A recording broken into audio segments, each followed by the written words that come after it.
ಯಾಕೆ ಹಾಗೆ ನೋಡ್ತಿದ್ಯಾ? ಏನಾದರೂ ತಪ್ಪು ನಿರ್ಧಾರ ತಗೊಂಡೆ ಅಂತ ನಿನಗೆ ಅನಿಸ್ತಿದ್ಯಾ? ಯಾಕೆ ತಾನೇ ಹಾಗನ್ಸತ್ ಹೇಳು ವೇದಾಂತ್. ನಿಜ ಹೇಳಬೇಕು ಅಂದರೆ ನಾನೇ ಈ ಥರ ಯೋಚನೆ ಮಾಡಿರಲಿಲ್ಲ. ಪ್ರಾಕ್ಟಿಕಲಿ ಥಿಂಕ್ ಮಾಡಿದ್ರೆ ಈಗಲೂ ಕಡಿಮೆ ಬೆಲೆಗೆ ಒಳ್ಳೆ ಬಯೋಡಿಗ್ರೇಡಬಲ್ ಪ್ಯಾಡ್ ಅವೈಲೇಬಲ್ ಇಲ್ಲ. ತುಂಬ ಚಿಕ್ಕದಿರುತ್ತೆ, ಅಥವಾ ಕವರ್ ಪ್ಲಾಸ್ಟಿಕ್ದಾಗಿರುತ್ತೆ, ಅಥವಾ ತುಂಬ ಕಾಸ್ಟ್ಲಿ ಇರುತ್ತೆ. ಏನೋ ಒಂದು ಸಮಸ್ಯೆ. ಆದರೆ ನಾನು ಯಾವತ್ತೂ ಅದನ್ನು ಸಾಲ್ವ್ ಮಾಡೋದ್ರ ಕಡೆ ಯೋಚನೆ ಮಾಡಿರಲಿಲ್ಲ. ಬಟ್ ನಾನು ಇದ್ರ ಬಗ್ಗೆ ರಿಸರ್ಚ್ ಮಾಡೋಕ್ಕೆ ಹೊರಟಾಗ ಎಷ್ಟೋ ಸ್ಕೂಲು ಕಾಲೇಜ್ಗಳಲ್ಲಿ ಪ್ಯಾಡ್ಸ್ ವೆಂಡಿಂಗ್ ಮಿಷನ್ ಇಲ್ವೇ ಇಲ್ಲ ಅಂತ ಕೇಳಿ ಬಹಳ ಆಶ್ಚರ್ಯ ಆಯಿತು. ಹಾಗೆ ಡಿಸೈಡ್ ಮಾಡಿದೆ, ಸುಹಾಸಿನಿ ಫೌಂಡೇಶನ್ಸಿಂದ ಸಾಧ್ಯವಾದಷ್ಟು ಸ್ಕೂಲು ಕಾಲೇಜ್ಗಳಲ್ಲಿ ಸ್ಯಾನಿಟರಿ ಪ್ಯಾಡ್ಸ್ ವೆಂಡಿಂಗ್ ಮಿಷನ್ಸ್ಗಳನ್ನ ಇನ್ಸ್ಟಾಲ್ ಮಾಡಿಸ್ಬೇಕು ಅಂತ. ಹಿಂದಿನವರು ಅನುಭವಿಸಿರೋ ಕಷ್ಟನ ಅಟ್ಲೀಸ್ಟ್ ಮುಂದಿನವರು ಅನುಭವಿಸಬಾರ್ದು ಅನ್ನೋ ಅಷ್ಟೇ ನನ್ನ ಕನಸು. ನಿಜವಾಗ್ಲೂ ಸೂಪರ್ ಐಡಿಯಾ ವೇದಾಂತ್. ನಿನ್ನಂಥ ಬಿಸ್ನೆಸ್ ಮ್ಯಾನ್ಗಳು ಸೊಸೈಟಿಲಿರೋ ಸಮಸ್ಯೆಗಳನ್ನ ತಮ್ಮ ಕೈಲಾದಷ್ಟು ಬಗೆಹರಿಸೋಣ ಅಂತ ಯೋಚನೆ ಮಾಡಿದಾಗಲೇ ಲೈಫು ಬೆಟರ್ ಆಗುತ್ತೆ. ನಿನ್ನ ಬಗ್ಗೆ ತುಂಬ ವಿಚಾರದಲ್ಲಿ ನನಗೆ ಹೆಮ್ಮೆ ಇದೆ. ಆದರೆ ಇವತ್ತು ಅದು ತುಪ್ಪಟ್ಟಾಯಿತು. ಅಷ್ಟೊಂದೆಲ್ಲ ಹೋಗೋಯ್ಬೇಡ. ನನ್ನ ಪ್ರಕಾರ ಹೊಸ ಹೊಸ ಆವಿಷ್ಕಾರಗಳನ್ನ ಕಾಸ್ಟ್ ಆ್ಯಂಡ್ ಸೆಲ್ಲಿಂಗ್ ಪ್ರೈಸ್ ಇವೆರಡರ ಮಧ್ಯೆ ಗ್ಯಾಪ್ ಕಡಿಮೆ ಮಾಡಿ ಜನರ ಜೀವನನ ಬೆಟರ್ ಮಾಡೋದೇ ಬಿಸ್ನೆಸ್. ಹಾಗಾದರೆ ಈ ಪ್ರಾಜೆಕ್ಟ್ ಯಾವಾಗಿಂದ ಶುರು ಆಗುತ್ತೆ? ಇದ್ರ ಲಾಂಚ್ನ ವಿಜಯದಶಮಿ ದಿನ ಮಾಡೋಣ ಅಂತ ಡಿಸೈಡ್ ಮಾಡಿದ್ದೀನಿ. ಐನೋ ಸಮಯ ತುಂಬ ಕಡಿಮೆ ಇದೆ, ಬಟ್ ಎಲ್ಲರೂ ಸೇರಿ ಎಫರ್ಟ್ಸ್ ಹಾಕಿದ್ರೆ ಖಂಡಿತವಾಗ್ಲೂ ಸಾಧ್ಯ ಆಗುತ್ತೆ. You like my idea? Like ಏನು, ಲವ್ವೇ ಆಗ್ಬಿಡ್ತು. ಗುಡ್. ಹಾಗಾದರೆ ಇದರಲ್ಲಿ ನೀನೇ ನನ್ನ ದೊಡ್ಡ ಶಕ್ತಿ. ನಿನ್ನ ಕಂಪ್ನಿ ಸಪೋರ್ಟ್ ನನಗೆ ಬೇಕು. ಇದು ಕೇಳೋ ಪ್ರಶ್ನೆನೇ ಅಲ್ಲ ವೇದಾಂತ್. ಈಗ ನಾನು ನೀನು ಬೇರೆ ಅಲ್ಲ, ನಾವು. ನೀನೆಲ್ಲಿರ್ತೀಯೋ ನಾನು ಅಲ್ಲಿ ಇದ್ದೇ ಇರ್ತೀನಿ. ನನಗೆ ಇದಕ್ಕೆ ನಿನ್ನ ಬಗ್ಗೆ ತುಂಬ ಇಷ್ಟ ಆಗೋದು. ನೀನು ನನ್ನ ಜೊತೆನೇ ನಿಂತು ನನ್ನ ಕಣ್ಣಲ್ಲಿರೋ ಕನಸನ್ನ ನೋಡೋನಲ್ಲ, ಅದನ್ನು ನನ್ಸು ಮಾಡಿ ನನ್ನ ಕಣ್ಣೆದ್ರೆ ತಂದಿಡೋನು. I really love you Vedant.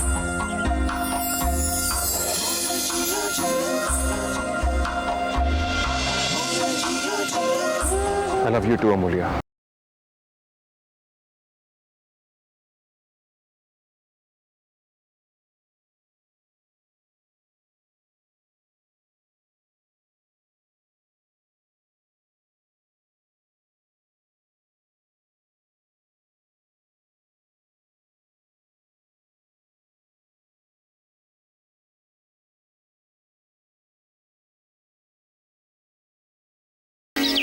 Hello, excuse me.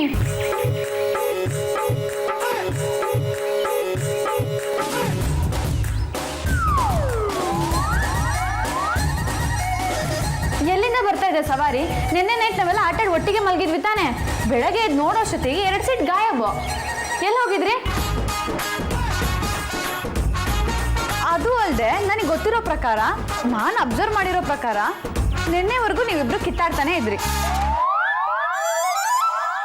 ಅದು ಅಲ್ಲದೆ ಅಂಜುಗೆ ಈ ಥರ ಶಾಸ್ತ್ರ ಇದೆ ಅಂತ ನಿಮ್ಗೆ ಯಾರು ಹೇಳಿದ್ರು ಬಾವಾ? ನೆನ್ನೆನ ಕೇಳೋಣ ಅನ್ಕೊಂಡೆ, ಮರ್ತೋಯ್ತು. ಅಮ್ಮ ಡಿಟೆಕ್ಟಿವ್ ಅದಿತಿ, ಇವ್ರು ಈಗ ತಾನೇ ಮನೆಗೆ ಬರ್ತಾ ಇದ್ದಾರೆ. ನೀನು ಕ್ರಾಸ್ ಕ್ವಶನ್ ಆಮೇಲೆ ಮಾಡುವಂತೆ. ಹ್ಞೂ ಅಪ್ಪ, ಅದು ಹೂ ತರಕ್ಕೆ ಹೋಗಿದ್ವಿ. ಇವ್ರು ಎದ್ದಿದ್ರು, ಕಾರಲ್ಲಿ ಕರ್ಕೊಂಡು ಹೋಗ್ತೀನಿ ಬಾ ಅಂದ್ರು.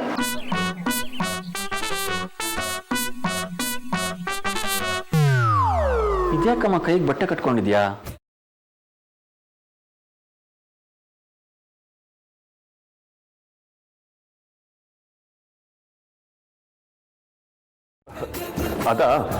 ಅದು ಇವಳ ಕೈಗೆ ಸ್ವಲ್ಪ ಏಟಾಗಿತ್ತು.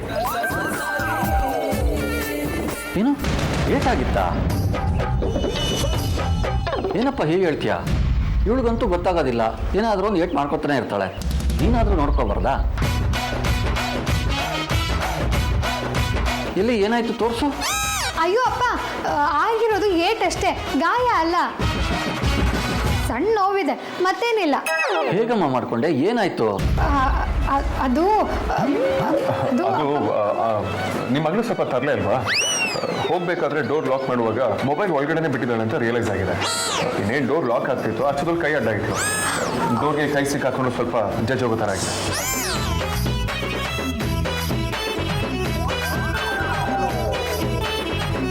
ಯಪ್ಪ, ಇವನಿಗೆ ಈ ಲೆವೆಲ್ಗೆಲ್ಲ ಸುಳ್ಳು ಹೇಳೋದಕ್ಕೆ ಬರುತ್ತಾ? ಹೌದಾ? ಹಾಗಾಗೋಕ್ ಸಾಧ್ಯನಾ? ನಂಗೆ ಯಾಕೋ ಡೌಟು. ಲೇ ಕುಂಬಳಕಾಯಿ, ನಿನಗೆ ಯಾವ್ದ್ರ ಮೇಲೆ ಡೌಟ್ ಇಲ್ಲ ಹೇಳು. ಅಲ್ಲೇನಾಗಿದೆ ಅಂತ ನೀನು ನೋಡಿದ್ಯೇನೆ? ಅನುಭವಿಸ್ತಿರೋಳು ನಾನ್ ತಾನೆ, ನನಗೇನು ಪ್ರಾಬ್ಲಮ್ ಇಲ್ಲ. ಮತ್ತೆ ನಿಂದೇನು? ಅಪ್ಪ, ಇವರಿಬ್ರು ದೂರ ದೂರ ನಿಲ್ಸಿ ಇಬ್ರಿಗೂ ಮೆತ್ತಗೆ ಯಾವ ಡೋರಿ ಕೈ ಸಿಕ್ಕಾಕೊಂಡಿರೋದು ಅಂತ ಕೇಳಿದ್ರೆ ನಿಜ ಗೊತ್ತಾಗಲ್ವಾ? ನಿಜ ಗೊತ್ತಾಗೋದಕ್ಕೆ ಇವ್ರು ಯಾಕಮ್ಮ ಸುಳ್ಳು ಹೇಳ್ತಾರೆ? ನೀನೊಳ್ಳೆ. ಹಾ, ಇನ್ನೊಂದ್ಸಲ ಹೇಳಪ್ಪ. ಕುಂಬಳಕಾಯಿ, ನಾನು ಸ್ನಾನ ಮಾಡಕ್ ಹೋಗ್ಬೇಕು, ರೆಡಿ ಆಗ. ನಾನು ಫ್ರೆಶ್ ಅಪ್ ಆಗಬೇಕು.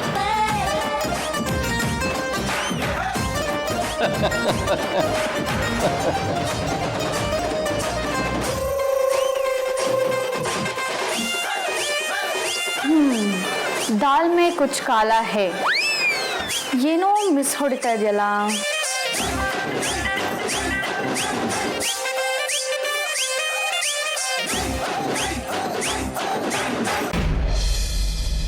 ವಿಕ್ಕಿ, ಗುಡ್ ಮಾರ್ನಿಂಗ್ ಅಜ್ಜಿ. ಹೊರಗಡೆ ಎಲ್ಲಾದ್ರೂ ಹೊರಟಿದ್ದೀನಪ್ಪ? ನಿನಗೆ ಹೇಳೋರೆಲ್ಲ ಹೇಳಿ ಆಯ್ತು. ನೀನು ನಿನ್ನ ಬುದ್ಧಿನ ಉಪಯೋಗಿಸ್ದೆ ಬೇರೆಯವರು ಹೇಳಿದ್ದನ್ನೇ ಕೇಳೋನು ಅಂತ ಆದರೆ ನಾನು ಒಂದು ಮಾತು ಹೇಳ್ಬಿಡ್ತೀನಿ, ಕೇಳ್ಬಿಡು. ನಾನು ಬೇಕಿದ್ರೆ ಬಾಂಡ್ ಪೇಪರ್ ಮೇಲೆ ಬರ್ಕೊಡ್ತೀನಿ, ಆರ್ತಿಯ ಆ ಹಣನ ಮಿಸ್ಯೂಸ್ ಮಾಡಿಲ್ಲ ಅಂತ. ಹಾಗಿದ್ರೆ ಅದೇನಕ್ಕೆ ಖರ್ಚಾಯ್ತು ಅಂತ ಅವ್ರು ನಿಮ್ಗೆ ಹೇಳಿದಾರಾ? ನೀನು ಇಲ್ಲೇ ಅವಳನ್ನ ಅರ್ಥ ಮಾಡ್ಕೊಂಡಿರೋದ್ರಲ್ಲಿ ಎಡವಿರೋದು ಕಣೋ. ಅವಳು ಆ ಹಣನ ಏನು ಮಾಡಿದ್ದಾಳೆ ಅಂತ ನಿನಗೆ ಹೇಳಿಲ್ಲ ಅಂದಮೇಲೆ ಇನ್ನು ನಮಗೆ ಹೇಳ್ತಾಳ? ಅವಳಿಗೆ ಯಾವತ್ತು ನಮ್ಮೆಲ್ಲರಿಗಿಂತ ನೀನೇ ಹೆಚ್ಚು ಕಣೋ. ಏನಾಯ್ತು ಎಲ್ಲೋಯ್ತು ಅಂತ ಹೇಳಕ್ಕಾಗಲ್ಲ ಅಂದ್ರೆ ಅದು ಯಾವುದೋ ಹೇಳ್ಬಾರ್ದು ವಿಷಯ ಅಥವಾ ಕೆಲಸ ಆಗಿರುತ್ತೆ ಅಲ್ವಾ ಅಜ್ಜಿ? ಅದು ಹಾಗೆ ಆಗಬೇಕು ಅಂತ ಅಂದ್ಕೊಳ್ಬೇಕಾಗಿಲ್ಲ. ಅವಳ ಗುಣ, ನಡತೆ, ಅವಳು ಬೆಳೆದು ಬಂದಿರೋ ಪರಿಸರ, ಇದನ್ನೆಲ್ಲ ನೋಡಿರೋ ನಿನಗೆ ಅವಳ ಬಗ್ಗೆ ಯಾಕೆ ಹಾಗೆ ಅನ್ನಿಸ್ತಾ ಇದೆ ಅಂತ ಅರ್ಥ ಆಗ್ತಾ ಇಲ್ಲಪ್ಪ. ತನ್ನ ಜೀವನದಲ್ಲಿ ಅಷ್ಟು ಹಣನ ನೋಡದೇ ಇರೋ ಹುಡುಗಿ ಆ ಹಣ ಇಲ್ಲ ಅಂತ ಇದ್ದಾಳೆ ಅಂದರೆ ಅದ್ರ ಹಿಂದೆ ಬಲವಾದ ಕಾರಣ ಇದೆ ಅಂತ ನಿನಗೆ ಅನ್ನಿಸ್ತಾ ಇಲ್ವಾ ಹೇಳು? ಇಲ್ಲ ನೀವೆಲ್ಲ ತಪ್ಪು ತಿಳ್ಕೊಂಡಿರೋದು ಅಂತ ನಾನು ಹೇಳ್ತಿರೋದು. ಯಾವತ್ತು ನೋಡ್ದಿರಷ್ಟು ದುಡ್ಡು ನೋಡ್ದಾಗ್ಲೇ ಅಜ್ಜಿ ಆಸೆ ಜಾಸ್ತಿ ಆಗೋದು. ಸರಿ ಸಾರ್ಥಕ್, ನಾನಿನ್ನು ಹೊರಡ್ತೀನಿ. ಅಂಜುನ ಕನ್ವಿನ್ಸ್ ಮಾಡಬೇಕು ಅಂತ ನಿನಗೆ ಬಂದಿತ್ತು. ಹೇಗಿದ್ರು ಆ ಕೆಲಸ ಆಗಿದೆ. ಫಂಕ್ಷನ್ ನಡೀತಿರೋದು ಇವತ್ತಲ್ವಾ ವೇದಾಂತ್? ಈಗ ಮನೆಗೆ ಹೊಟ್ರೆ ಹೇಗೆ? ನಾನು ಮನೆಗೆ ಹೋಗಿ ಫ್ರೆಶ್ ಅಪ್ ಆಗಿ ಬರ್ತೀನಿ. ಸ್ನಾನ ತಾನೆ, ಅದನ್ನ ಇಲ್ಲೇ ಮಾಡ್ಬೋದಲ್ವಾ? ಬಿಸಿನೀರು ಬರುತ್ತೆ, ಏನು ಪ್ರಾಬ್ಲಮ್ ಇಲ್ಲ. ನೆನೆ ಇಲ್ಲೇ ಉಳ್ಕೊಳ್ಳೋ ಹಾಗಾಗುತ್ತೆ ಅಂತ ನನಗೂ ಗೊತ್ತಿರಲಿಲ್ಲ. You are smart. ಒಂದು ಜೊತೆ ಬಟ್ಟೆ ಕೂಡ ಇಟ್ಕೊಂಡಿದ್ದೀರಾ. ನಾನು ಮನೆಗೆ ಹೋಗಿ ರೆಡಿ ಆಗಿಬಿಡ್ಬೇಕು. ಬಟ್ಟೆಗೆ ಅಂತ ಯಾಕೆ ಮನೆಗೆ ಹೋಗ್ಬೇಕು? ನನ್ನ ಬಿಟ್ಟರೆ ಹಾಕೋಬೋದಲ್ಲ, ಹೆಚ್ಚು ಕಮ್ಮಿ ಸೈಜ್ ಸೇಮ್ ಇದೆ. ಹಾಂ, ಬೇಡ Sadhak, I am not comfortable. Half day ಅಷ್ಟೇ ಅಲ್ವಾ? ಇಲ್ಲೇ ಸ್ನಾನ ಮಾಡಿಕೊಂಡು ಅಡ್ಜಸ್ಟ್ ಮಾಡ್ಕೊಳ್ಬೋದು ಅನ್ಸುತ್ತಪ್ಪ. ಫಂಕ್ಷನ್ ಮುಗಿಸ್ಕೊಂಡೇ ಹೋದರೆ ಚೆನ್ನಾಗಿರುತ್ತೆ. ಆಮೇಲೆ ಚಿಕ್ಕಮ್ಮ ನೀವು ಎಲ್ಲೋದ್ರಿ, ಏನಾಯಿತು, ಫೋನ್ ಮಾಡು, ಅದು ಇದು ಅಂತ ತಲೆ ತಿಂದ್ಬಿಡ್ತಾರೆ. ಹಾಗೆಲ್ಲ ಏನೂ ಆಗಿಲ್ಲ. ನಾನು ಮನೆಗೆ ಹೋಗಿ ಬೇಗ ಬಂದ್ಬಿಡ್ತೀನಿ. ನೀನು ಬಟ್ಟೆಗೋಸ್ಕರ ಎಲ್ಲೂ ಹೋಗ್ಬೇಕಾಗಿಲ್ಲ, ಇಲ್ಲಿ ಕೂರ್ತಾ ಇದೆ, ತಗೋ.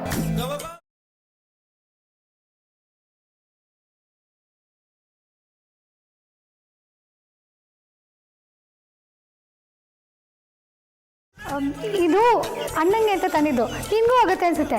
ಇಲ್ಲೇ ಸ್ನಾನ ಮಾಡ್ಬೋದು, ತಗೋ.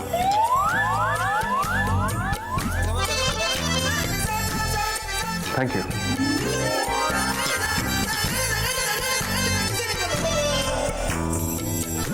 ಬಾ, ಟವಲ್ ಕೊಡ್ತೀನಿ, ಬೇಗ ರೆಡಿ ಆಗಿಬಿಡು. ಆಮೇಲೆ ಬಚ್ಚಲು ರಶ್ ಆಗಿಬಿಡುತ್ತೆ. ಅದಕ್ಕೂ ಒಂದು ಸಮಾರಾಧನೆ ಮಾಡ್ತಾರೆ ನಮ್ಮ ಮನೆಯಲ್ಲಿ.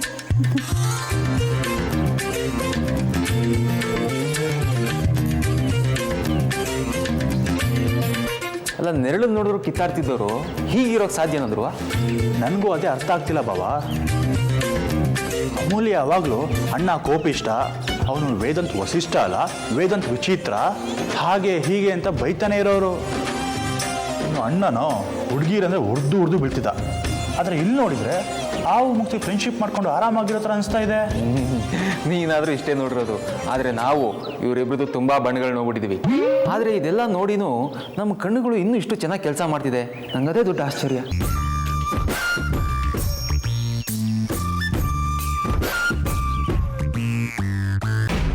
ಆಯ್ತು, ಅವ್ರು ಅದನ್ನ ಯಾವುದೋ ಕಾರಣಕ್ಕೆ ಉಪಯೋಗಿಸ್ಕೊಂಡ್ರು ಅಂತಾನೆ ಇಟ್ಕೊಳ್ಳೋಣ. ಅದ್ರ ಬಗ್ಗೆ ನನಗೇನು ಬೇಜಾರಿಲ್ಲ. ಯಾಕಂದ್ರೆ ನಾನು ಯಾವತ್ತೂ ಅವರು ದುಡ್ಡು ಖರ್ಚು ಮಾಡಲೇಬಾರ್ದು ಅಂತ ಬಯಸ್ದವನೇ ಅಲ್ಲ. ಆದರೆ ಅದು ಏನಾಯ್ತು ಅಂತ ಅವ್ರಿಗೆ ಹೇಳಕ್ಕೆ ಏನು ಪ್ರಾಬ್ಲಮ್ಮು? ನನ್ನ ಹತ್ರ ಯಾಕೆ ಮುಚ್ಚುವರೆ ಮಾಡಬೇಕು? ನಾನು ಅವ್ರ ಗಂಡ ಅಲ್ವಾ? ಅಷ್ಟೇ ಕಣೋ, ಅಷ್ಟೇ ವಿಚಾರ. ಅವಳು ಒಳ್ಳೆಯವಳು ಅನ್ನೋದನ್ನ ಒಪ್ತೀಯ, ಅವಳು ಹಣ ಉಪಯೋಗಿಸಿದ್ರೂ ಪರವಾಗಿಲ್ಲ ಅಂತೀಯ. ಆದರೆ ಅದನ್ನ ನಿನ್ನ ಹತ್ರ ಹೇಳ್ಕೊಳಕ್ಕಾಗದೇ ಇರೋಂಥ ಪರಿಸ್ಥಿತಿಲಿದ್ರೆ ಅದನ್ನ ನೀನೇ ಅರ್ಥ ಮಾಡ್ಕೋ. ಮೊದಲು ನೀನು ಕಿವಿ ಊದವ್ರ ಮಾತು ಕೇಳೋದನ್ನ ಬಿಡು. ಮೊದಲು ಈಗ ನೀನು ಶಾಸ್ತ್ರಕ್ಕೆ ಹೋಗ್ಬೇಕಲ್ವಾ? ಹೋಗ್ತೀನಿ ಬಿಡಿ. ಬೆಳಿಗ್ಗೆಯಿಂದ ಆದ್ಯ, ಅಗ್ರಜ, ಭಾವ ಇದನ್ನೇ ಹೇಳಿ ಹೇಳಿ ನನ್ನ ತಲೆ ತಿಂದ್ಬಿಟ್ಟಿದ್ದಾರೆ. ನನಗೂ ಸಾಕಾಗೋಗಿದೆ. ಅದು ಸರಿ, ನೀವು ಯಾರೋ ಕಿವಿ ಉತ್ತಿದ್ದಾರೆ ಅಂತ ಹೇಳಿದ್ರಲ್ಲ, ನನ್ನ ಪ್ರಕಾರ ನೀವೆಲ್ಲ ಸೇರಿ ನನ್ನ ಕಿವಿ ತೂತ್ ಮಾಡ್ತಾ ಇದ್ದೀರಾ. ಇವತ್ತು ನಾನು ಅದನ್ನು ಹೇಳಿದ್ರು ನಿನಗೆ ಅರ್ಥ ಆಗಲ್ಲ, ಆದರೆ ಮುಂದೊಂದು ದಿನ ಆಗೇ ಆಗತ್ತೆ. ಆವತ್ತು ನಾನು ಇದನ್ನ ಮೊದಲೇ ಹೇಳಿದ್ದೆ ಅಂತ ನಿನಗೆ ನೆನಪು ಆಗೇ ಆಗತ್ತೆ. ಆದರೆ ಅಷ್ಟೊತ್ತಿಗೆ ನಿಮ್ಮಿಬ್ಬರ ಸಂಬಂಧದಲ್ಲಿ ಕಾಲ ಮೀರಿರಬಾರ್ದು ಅಷ್ಟೇ. ನಿಮ್ಮಿಬ್ಬರ ಮಧ್ಯೆ ಇರೋ ಅಂತರನ ಬೀದಿಗೆ ತಂದು ಆಮೇಲೆ ರಿಪೇರಿ ಮಾಡೋಕ್ಕಾಗದೇ ಇರೋ ಥರ ನೀನು ಮಾಡ್ಕೋಬೇಡ. ನಿನಗೆ ಇಷ್ಟು ನೆನಪಿದ್ರೆ ಸಾಕು.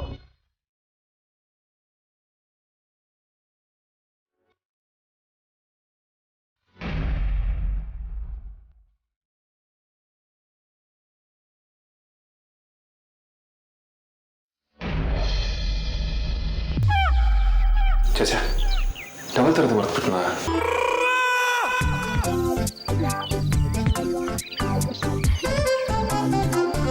ಸರಿ ಸರಿ ಸರಿ ಸರಿ, ನಾನೇನು ನೋಡಿಲ್ಲ. ಅದು ನಿನ್ ಕುರ್ತಾನ ರೂಮಲ್ಲಿ ಬಿಟ್ಟು ಬಂದಿದ್ದಲ್ಲ, ಅದಕ್ಕೆ ಕೊಡೋಣ ಅಂತ ಬಂದೆ. ಪರವಾಗಿಲ್ಲ, ಅದು ಏನಾದರೂ ಮಾತಾಡ್ಕೊಂಡು ಸೌಂಡ್ ಮಾಡ್ಕೊಂಡು ಬರ್ಬೇಕು ತಾನೆ. ಸಡನ್ ಬಂದ್ಬಿಟ್ರೆ ಅದು ನೀನ್ ಬಾತ್ರೂಮಲ್ಲಿ ಇರ್ಬೋದು ಅನ್ಕೊಂಡು ಬಂದೆ. ನೀನ್ ಈ ಅವತಾರದಲ್ಲಿ ಆಚೆ ಓಡಾಡ್ತೀವಿ ಅಂತ ನನ್ಗೇನ್ ಗೊತ್ತು? ಅತಿಯಾಗಿ ಆಡ್ಬೇಡ. ಈಗ ಇದೇ ಥರ ಡ್ರೆಸ್ ಹಾಕೊಂಡು ಇಡೀ ಸಿಟಿಯೆಲ್ಲ ಓಡಾಡ್ತಾರೆ. ನಿನಗೆ ಅನ್ಕಂಫರ್ಟಬಲ್ ಅನ್ಸ್ಬಾರ್ದು ಅಂತ ಹಾಗಂದೆ. ಆಯ್ತು ಬಿಡು, ನೀನ್ ಹಿಂಗೆ ಜಗತ್ ತುಂಬಾ ಓಡಾಡು, ನನ್ಗೇನಾಗ್ಬೇಕು? ಹುಡುಗರು ಅಂದ್ರೆ ಸದ್ರ ಆಗೋಗಿದೆ ನಿಮ್ಗೆ. ನಮಗೂ ಪ್ರೈವೇಸಿ ಅನ್ನೋದು ಇರುತ್ತೆ, ಅದನ್ನ ನೀವು ರೆಸ್ಪೆಕ್ಟ್ ಮಾಡಬೇಕು. ಆಯ್ತು, ಮುಂದೆ ನೋಡೋಣ. ಈಗ ತುಂಬಾ ಫೀಲ್ ಆಗ್ಬೇಡ, ಬಂದಿರೋದು ನಾನೇ ಅಲ್ವಾ? ಎಲ್ಲ ನೀನೇ ಮಾಡ್ಕೊಂಡಿರೋದು ವೇದಾಂತ ವಸಿಷ್ಠ. ಕರ್ಮ. ಸರಿಯಾಗಿ ಕೇಳಿಸ್ಲಿಲ್ಲ. ಕುರ್ತಾ ಕೊಡು ಅಂದೆ. ಅಮೂಲ್ಯ, ಏನ್ ಸೊಳ್ಳೆ ಪುಳ್ಳೆ? ರೊಮ್ಯಾಂಟಿಕ್ ಮೂಮೆಂಟ್ಸ್ನು ಹಾಳು ಮಾಡಿ ಕಾಮಿಡಿ ಮಾಡೋದನ್ನ ನಿನ್ನ ಹತ್ರನೇ ಕಲ್ತ್ಕೋಬೇಕು. ನಿಂತ್ಕೋ, ನಿನ್ನ ಹತ್ರ ಒಂದು ಇಂಪಾರ್ಟೆಂಟ್ ವಿಷಯ ಕೇಳಬೇಕು. ಏನ್ ವಿಷಯ? ಹೇರ್ ಸ್ಟೈಲ್ ಚೇಂಜ್ ಆಗಿದೆ, ಕೂದಲೇ ಕಟ್ಕೊಂಡಿದ್ಯಾ? ಎಲ್ಲ ತಮ್ಮ ಸೇವಾ ಆತ. ವಾಟ್? ನೀನೇ ಅಲ್ವಾ ಕೂದಲು ಅಡ್ಡ ಬರುತ್ತೆ, ಸೀನ್ ಬರುತ್ತೆ ಅಂತ ಹೇಳಿದ್ದು. ಅದಕ್ಕೆ ಸುಮ್ಮನೆ ರಗಳೆ ಬೇಡ ಅಂತ ಕಟ್ಕೊಂಡಿದ್ದೀನಿ. ಮತ್ತೆ ಓಪನ್ ಹೇರ್ ಬಗ್ಗೆ ಸಾಂಗ್ಗೆ ಬರ್ದಿದ್ದಾರೆ ಅಂತ ನಿನ್ನ ದೊಡ್ಡ ಬಿಲ್ಡಪ್ ಕೊಡ್ತಿದ್ದೆ. ನೆನ್ನೆ ಅಷ್ಟೇ ಅಲ್ಲ, ಈಗಲೂ ಅದನ್ನೇ ಹೇಳೋದು. ಹೆಣ್ಮಕ್ಳು ಸ್ನಾನ ಮಾಡ್ಕೊಂಡು ಒದ್ದೆ ಕೂದಲನ್ನ ಬಿಡ್ಕೊಂಡು ಬಂದಾಗ ವಿಶ್ವ ಸುಂದರಿ ತರ ಕಾಣ್ತಾರೆ ಅಂತ ಕವಿಗಳು ಬೀಚಿಗೆ ಬಿಸಾಕಿದ್ದಾರೆ. ಹೌದಾ? ಮತ್ತೆ ನಾನು ಆ ರೀತಿಯಲ್ಲೂ ಓದೇ ಇಲ್ಲ. ಗ್ಯಾಪಲ್ಲೆಲ್ಲ ಓದಿರ್ತೀಯ, ಆದರೆ ಬಿಸ್ನೆಸ್ ಕುಂಗಲ್ಲಿ ನಿಂಗೆ ಅದು ಫೀಲ್ ಆಗಿರಲ್ಲ. ಆಗ ನೀನು ವೇದಾಂತ್ ವಿಚಿತ್ರ ಆಗಿದ್ದೆ ಅಲ್ವಾ? ರೊಮ್ಯಾನ್ಸು ಯಾವಾಗಲೂ ನಿನ್ನ ಪಾಲಿಗೆ ಔಟ್ ಆಫ್ ಸಿಲೆಬಸ್ ಅಲ್ವಾ? ಏನ್ ಮಾಡ್ತಿದ್ಯಾ? ನಾನು ತಮಾಷೆ ಮಾಡಿದ್ದು. ಏನ್ ಮಾಡ್ತಿದ್ಯಾ?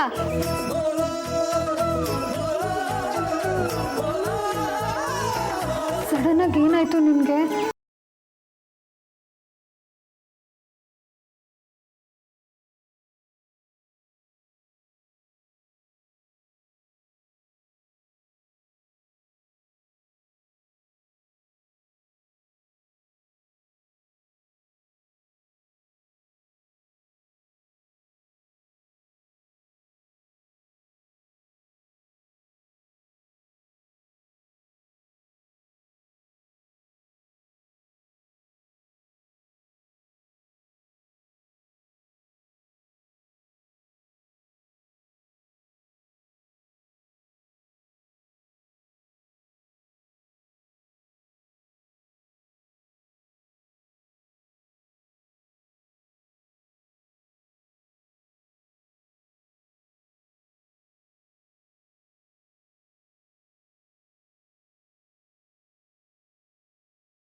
Tape recorder.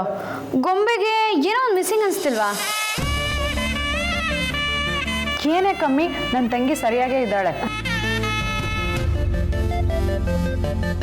ಅಯ್ಯೋ ಹಾಗಲ್ಲ ಕಣೆ, ಇಷ್ಟು ಚೆನ್ನಾಗಿ ರೆಡಿ ಮಾಡಿದ್ರು ಏನೋ ಒಂದು ಮಿಸ್ಸಿಂಗ್ ಅಂತ ಅನಿಸ್ತಾ ಇದೆ.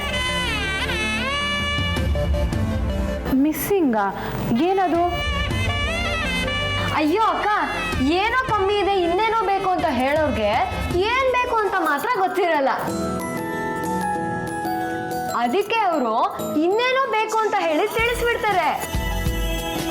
ಮೇಕಪ್ ಆದ್ಮೇಲೆ ಸಮಥಿಂಗ್ ಇಸ್ ಮಿಸ್ಸಿಂಗ್ ಅಂತ ಹೇಳ್ತಾ ಇರೋದು. ಅದೇನು ಅಂತ ನನಗೆ ಗೊತ್ತಾಯ್ತು.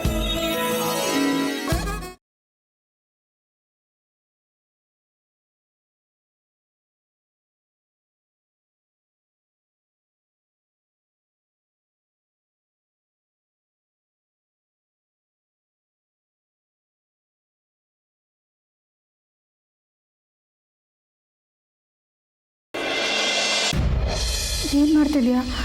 ಕ್ಲಿಪ್ಪನ್ನ ತೆಗ್ದೆ, ಅದು ಅಷ್ಟು ವೈಲ್ಡ್ ಆಗಿ. ನಾನೀಗ ನಿಜವಾಗ್ಲೂ ವಿಶ್ವಸುಂದರಿನೇ ನೋಡ್ತಾ ಇದ್ದೀನಿ. ನೀನು ಹೇಳಿ ನಿಜ, ಹೆಣ್ಮಕ್ಳು ಕೂದಲು ಬಿಟ್ಕೊಂಡ್ರೆ ಚಂದ. ನಿನಗೂ ಅದೇ ಸೂಟ್ ಆಗೋದು. ಅಂದರೆ ನಾನು ಕೂದಲನ್ನು ಕಟ್ಕೊಳ್ಳೋದು ಬೇಡವಾ? ಯೂಶಲಿ ಒಬ್ರು ಇರೋ ರೀತಿ ಅವ್ರನ್ನ ಅಕ್ಸೆಪ್ಟ್ ಮಾಡ್ಕೊಳ್ಳೋದು ತುಂಬಾನೇ ಕಷ್ಟ. ಅದರಲ್ಲೂ ನಮ್ಗೆ ಅವ್ರ ಜೊತೆ ಸಲಿಗೆ ಬೆಳೆದ್ರೆ ನೀನು ಹಾಗಿರು, ಹೀಗಿರ್ಬೇಡ, ನೀನು ಆ ಗುಣಗಳನ್ನ ಚೇಂಜ್ ಮಾಡ್ಕೊ ಅಂತ ಅವ್ರ ಮೇಲೆ ಹೇರೋದಕ್ಕೆ ಸ್ಟಾರ್ಟ್ ಮಾಡ್ಬಿಡ್ತೀವಿ. ಈ ವಿಚಾರದಲ್ಲಿ ನನಗೆ ಎಲ್ಲರೂ ಒಬ್ಬನಾಗೋದಕ್ಕೆ ಖಂಡಿತವಾಗ್ಲೂ ಇಷ್ಟ ಇಲ್ಲ. ಜಗತ್ತಲ್ಲಿ ಪ್ರತಿಯೊಬ್ಬರು ಬೇರೆ ಬೇರೆ ಥರ ಇರೋದಕ್ಕೇನೆ ಜಗತ್ತು ಇಷ್ಟು ಸುಂದರವಾಗಿರೋದು. ನಾನು ಇರೋ ರೀತಿ ಬಗ್ಗೆ ನಿನಗೆ ಯಾವ ಕಂಪ್ಲೇಂಟ್ಸು ಇಲ್ಲ. ಜನ ನನ್ನ ಬಗ್ಗೆ ಆಟಿಟ್ಯೂಡ್ ಇರೋನು, ಕೋಪಿಷ್ಟ, ದೌಲತ್ ತೋರಿಸ್ತೇನೆ, ಅದು ಇದು ಅಂತ ತುಂಬಾನೇ ಮಾತಾಡ್ತಾರೆ. ಆದರೆ ನಾವಿಬ್ರು ಪ್ರೀತಿಸಕ್ಕೆ ಶುರು ಮಾಡಾದ್ಮೇಲೆ ನೀನು ಯಾವತ್ತೂ ನೀನು ಹೀಗೆ ಇರಬೇಕು, ಹಾಗಿರಬಾರ್ದು ಅಂತ ನಾನು ಚೇಂಜ್ ಮಾಡೋದಕ್ಕೆ ಟ್ರೈ ಮಾಡಲಿಲ್ಲ. ಎಲ್ಲರಲ್ಲೂ ಪಾಸಿಟಿವ್ ನೆಗೆಟಿವ್ ಅನ್ನೋದು ಇದ್ದೇ ಇರುತ್ತೆ. ನನ್ನ ಪ್ರಕಾರ ಒಬ್ಬರನ್ನ ಹೇಗಿದ್ದರೂ ಹಾಗೆ ಅಕ್ಸೆಪ್ಟ್ ಮಾಡ್ಕೊಳ್ಳೋದೇ ಪ್ರೀತಿ. ಐಡಿಯಾಲಜಿ, ಲೈಫ್ ಸ್ಟೈಲ್ ಬಿಲೀಫ್ಸ್ ಎಲ್ಲ ಎಷ್ಟೋ ಸಲ ಬೇರೆ ಬೇರೆ ಇರುತ್ತೆ. ಆದರೆ ಅದು ಆ ವಿಚಾರಕ್ಕೆ ಮಾತ್ರ ಸೀಮಿತವಾಗಿರಬೇಕು. ಅದು ತೀರಾ ವೈಯಕ್ತಿಕವಾಗಿ ವ್ಯಕ್ತಿತ್ವನೇ ಹೀಗೆ ಅಂತ ಅಳಿಯೋ ಮಟ್ಟಕ್ಕೆ ಹೋಗಬಾರ್ದು. ನೀನು ನನ್ನನ್ನು ನೀರೋ ಹಾಗೆ ಒಪ್ಕೊಂಡಿದ್ಯಾ ಅಂದಮೇಲೆ ನಾನು ನಿನ್ನಲ್ಲಿ ಒಂದು ಸಣ್ಣ ಅಂಶ ಕೂಡ ಬದಲಾಗೋದಕ್ಕೆ ಬಯಸಲ್ಲ. ಎಲ್ಲ ಸಂದರ್ಭಗಳಲ್ಲೂ ನೀನು ನೀನಾಗೇ ಇದ್ದೆ. ನಿನ್ನ ಮುಖವಾಡಲ್ಲ ನೀನೇ ಅಂತ ಅರ್ಥ ಆಗಿದ್ದಕ್ಕೇನೆ ನೀನು ನನಗಿಷ್ಟ ಆದೆ. ನೀನು ಬದಲಾಗಬೇಡ, ನೀನು ನೀನಾಗೇ ಇರು.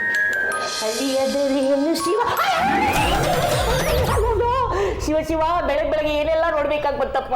ರೀ ಕಾಂತ, ಒಳ್ಳೆ ಗೋಳಿ ನುಗ್ದಂಗೆ ನುಗ್ತಿರಲ್ರಿ. ಹಾಡಾಗ್ಲೇ ಬಾತ್ರೂಮ್ ಎಂಟ್ರೆನ್ಸ್ ಅಲ್ಲಿ ಯಾರಾದ್ರೂ ರೊಮ್ಯಾನ್ಸ್ ಮಾಡ್ತಾ ಇರ್ತಾರೆ ಅಂತ ಕನ್ಸು ಬಿದ್ದಿರುತ್ತಾ ಹೇಳಿ ಬಾಸ್. ರೀ ಕಾಂತ, ಒಂದ್ ಹೇಳಿದ್ರೆ ಇನ್ನೊಂದು ಹೇಳ್ತಿರಲ್ರಿ. ಲವ್ ಬರ್ಡ್ಸು ಒಂದೇ ಮನೇಲಿ ಇದ್ದಾರೆ ಅಂದಾಗ ನಮ್ಮಂತ ಬ್ಯಾಚುಲರ್ಸು ಹೆಜ್ಜೆ ಹೆಜ್ಜೆಗೂ ಗೋಡೆ ಕಿಟಕಿನೆಲ್ಲ ನಾಕ್ ಮಾಡ್ತಾ ಇಲ್ಲಿ ಯಾರಾದ್ರೂ ಇದ್ದೀರಾ, ಇಲ್ಲಿ ಯಾರಾದ್ರೂ ಇದ್ದೀರಾ ಅಂತ ಕೇಳ್ಕೊಂಡು ಓಡಾಡ್ಬೇಕು ಅಂತ ಇವಾಗ್ಲೇ ಗೊತ್ತಾಗಿತ್ತು ಬಾಸ್. ನಮ್ಮ ಬಗ್ಗೆ ಎಲ್ಲ ಗೊತ್ತಾಗಿದೆ ತಾನೆ. ಪ್ರತಿದಿನಾನು ಹುಷಾರಾಗಿರ್ಬೇಕು.